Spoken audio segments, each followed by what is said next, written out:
My name is Alice Pierce, a researcher at the Policy Monitoring and Research Center.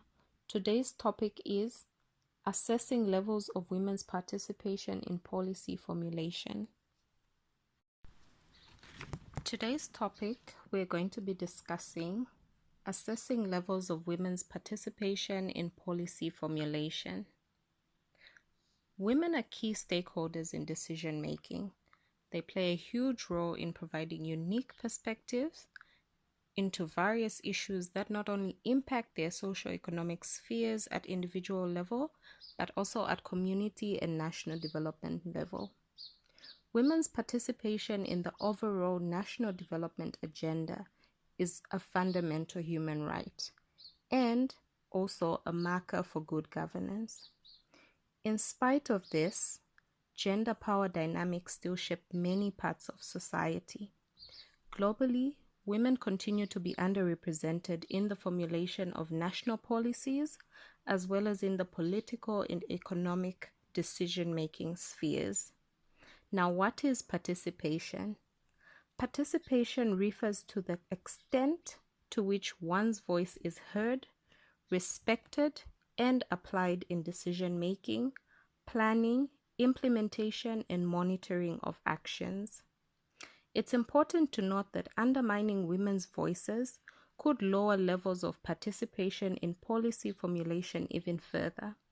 Hence, it is important to take into consideration the factors that impede women's participation.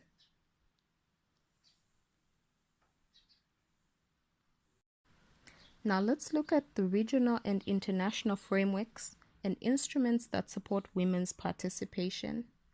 These frameworks have been crucial in improving the status of women globally, as well as in mainstreaming a rights-based approach in governance and policy discourse.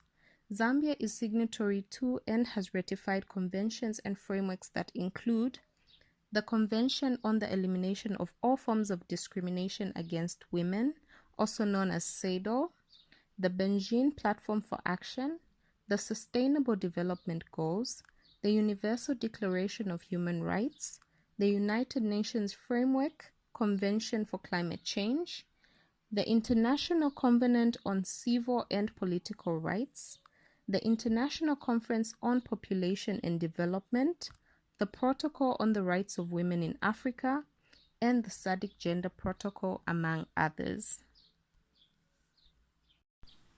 What are the factors that impede women's participation in policy formulation?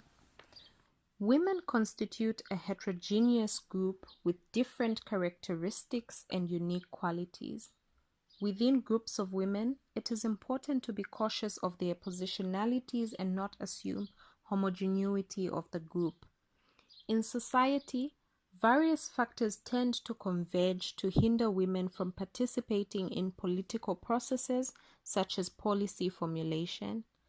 These are socio-economic factors that include levels of education, physical ability, age, location, race, culture, religion, sexual orientation, and economic class. These factors cannot be considered in isolation as they are intersectional in nature. For instance, a middle-aged, middle-class woman with higher levels of education living in a low-density urban area is more likely to participate in a policy formulation exercise in comparison to a middle-aged, working-class woman with lower levels of education residing in a high-density informal urban setting and facing some type of physical disability. Likewise, a woman who is a peasant farmer living in a rural area without basic education is less likely to assume she could influence policy. The individual characteristics and positionalities of women in the context highlighted shape their perspectives differently, thus impacting their participation or lack of.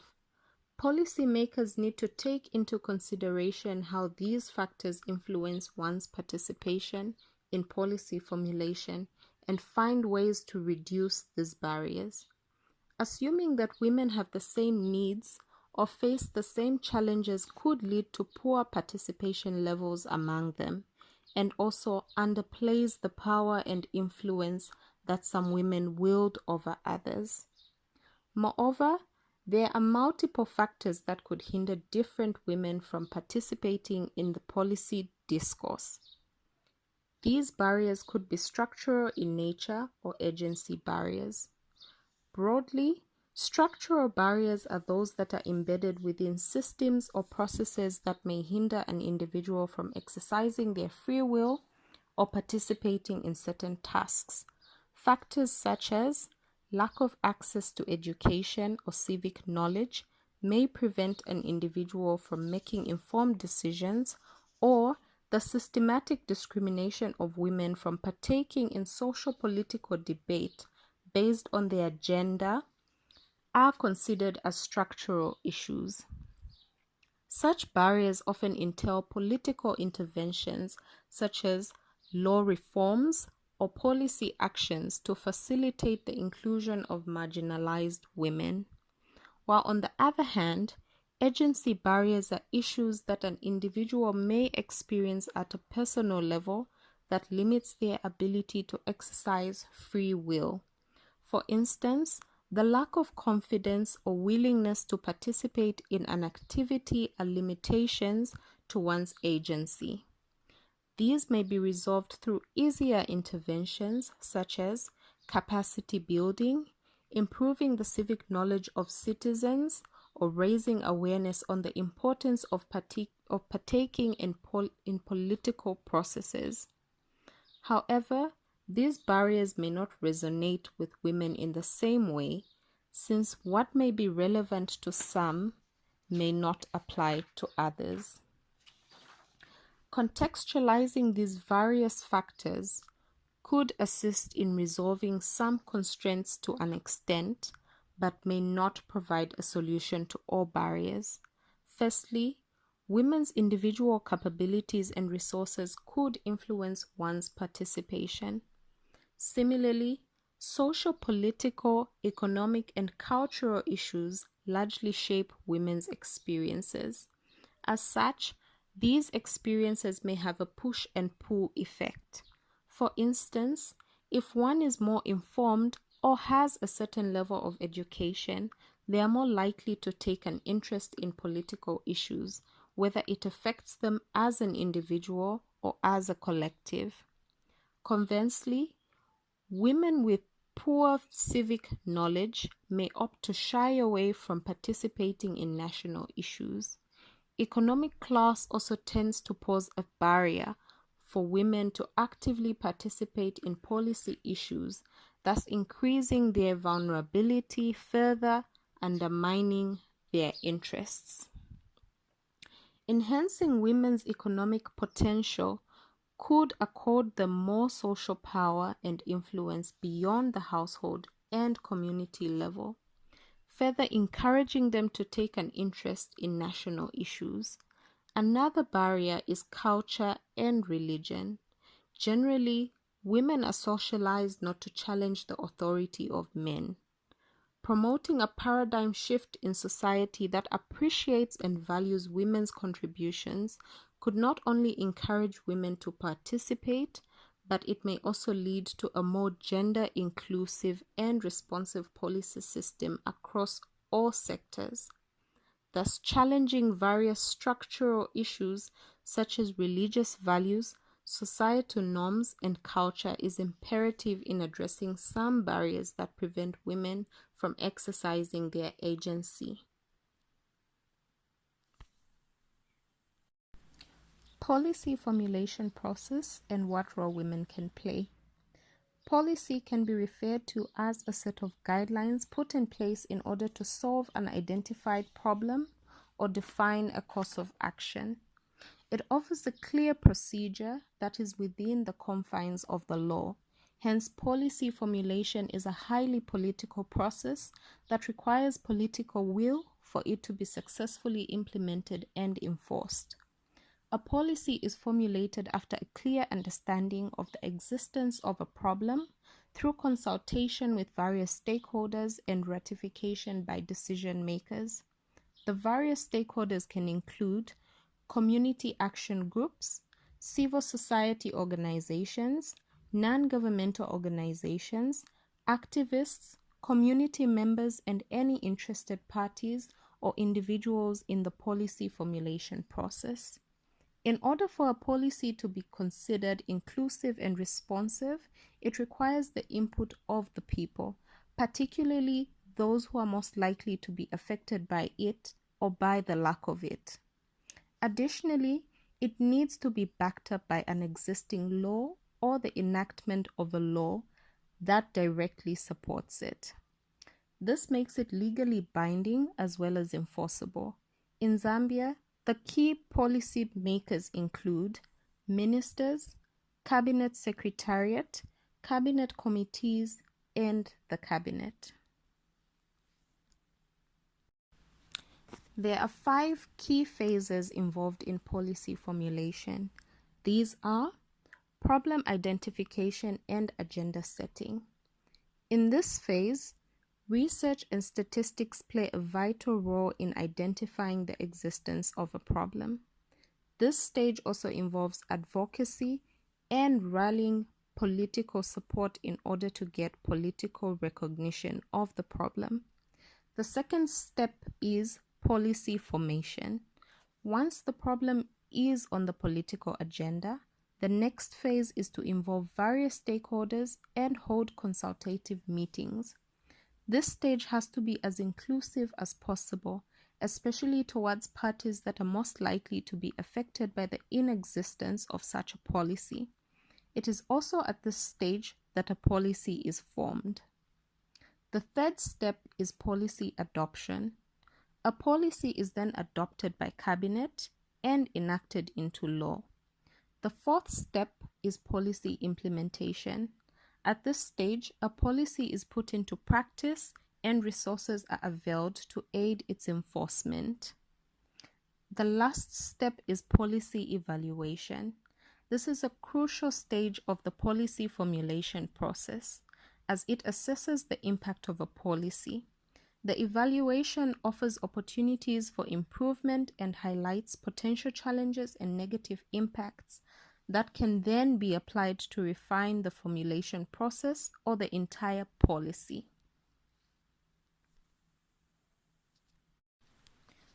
Women can play an important role in policy formulation. These include giving unique insight and experiences that could shape policy in a more holistic approach, highlighting the recognition of social diversity in various policy issues brought to the fore, assist in advancing principles of equity, equality, and social justice that shape policy, and lastly, draw attention to women-specific issues that may be overlooked by other parties, among others. What is the current gender representation of various public office bearers? As of 2018, the gendered representation of the judiciary was recorded as 1 female Chief Justice with no male, 31 male judges and 32 female judges, 201 male magistrates with 105 female magistrates. This represents a healthy gender balance in the judicial system. However, there are more men appointed as magistrates than women, which poses a challenge for achieving greater representation and equality at that level. On the other hand, Parliament and the public service seem to be lagging behind in achieving greater parity as key players in the policy formulation process. The representation of members of Parliament by gender stands at: men hold 81.9% of the seats in Parliament, while women hold the remaining 18.1%. Similarly, in the public service, women holding various top positions stands at permanent secretaries, 13 out of 56 positions, deputy permanent secretaries, 2 out of 12 positions, Directors, 103 out of 344 positions. Head of departments, 722 out of 2,319 positions. These statistics highlight the need for a radical reform to increase the number of seats women hold in parliament, as well as at various decision-making positions in the public service. What are the enablers of women's participation in policy formulation? Generally, women tend to feel more confident when they are in large numbers. Converging with other women that share similar interests may not only boost their confidence, but it could also positively influence other women to participate in policy formulation. Some enablers include safe spaces to consult, share knowledge and experiences with other women and increase their social power, increasing civic knowledge, technical skills, and knowledge of women as well as their education, improving access to information on political issues in order to boost the confidence needed to articulate and challenge policy discourse as well as actively participate, improve media outreach and influence to change perceptions on what roles women must play in the policy landscape, strengthening partnerships with men as agents of change, and dismantling gender stereotypes could influence change in how both genders perceive the participation of women. NGOs and CSOs are ideal strategic partners that aim at giving women a voice and often offer solidarity and a platform for women to express their needs and concerns on important national and personal issues affecting them. Which countries have high female representation in the policy landscape?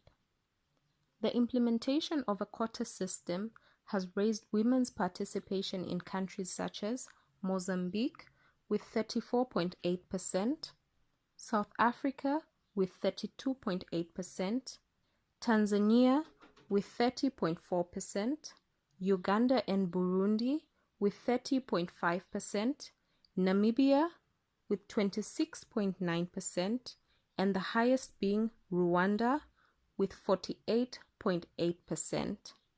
Rwanda has not only poured as a top African country with highest female parliamentary representation, it also tops the ranks globally. Lessons for Zambia.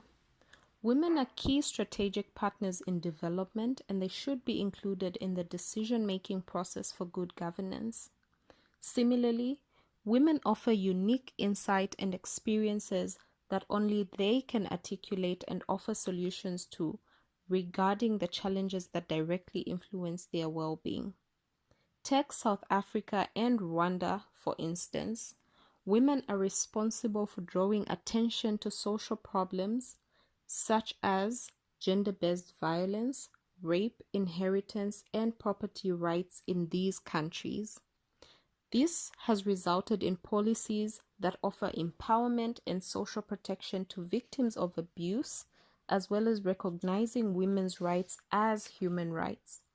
Furthermore, by advancing equal access to education among boys and girls, the country further reduces potential inequalities among sexes and society at large, which is also the case in Rwanda. This means every literate individual is able to actively contribute to the well-being of their families, communities, and ultimately the nation at large. In spite of these successes, more needs to be done to advance the status of women. Policies alone are not enough, as is the case in South Africa, that continue to face challenges in curbing gender-based violations against women and children. In the same vein, the quota system is a necessity for Zambia if it intends to attain a 50-50 gender representation as set by SADC. Reliance on general commitments to the goal alone will not yield significant results for a largely patriarchal society like Zambia. Therefore, adopting the quota system, as is the case in Rwanda and South Africa, will not only raise political representation, but it will also advance the mainstreaming of gender diversity into various aspects of society, especially in positions of decision making. Recommendations. PMRC proposes Zambia adopts a customized quota system alongside a zebra list that will increase the representation of women in decision making, as well as strategically place them in positions of power within party structures and across all boards with increased exposure to leadership roles. There is need to increase civic awareness and increase access to information among women in order to advance their participation in the policy discourse. Addressing the structural and intersectional barriers that impede women from exercising their agency on political issues could improve the participation of women and protect their overall interests. In view of implementing the quota system, Zambia needs to find ways of avoiding an artificial representation of women or tokenism across all sectors. It needs to ensure that women assert real power and influence in their respective capacities. In conclusion, women are key contributors to national development, and their inclusion is a positive step towards an inclusive and good governance system. Policies are critical in achieving development, and women add a unique perspective and experience to them. However, there are various barriers that perpetuate the underrepresentation of women and prevent them from actively participating in the formulation of policy. These barriers could be structural or agency, and most importantly, intersectional in nature, meaning that various factors could converge to limit women's participation in policy discourse. Additionally, more needs to be done to encourage women to participate, especially at parliamentary level, where the decisions are made and women are seriously underrepresented. Notably, some advancements have been made in various sectors, such as the judiciary, where women have been appointed to key decision-making positions. However, the same cannot be said about parliamentary representation. Placing a quota on the number of seats reserved for women in parliament has shown positive improvements in various countries where it has been successfully implemented. Furthermore, Zambia needs to emulate these countries if it is to attain its goal of achieving gender equality. Finally, there is a need to increase the civic knowledge of women and consultation of the marginalized in order to gain meaningful participation and inclusivity.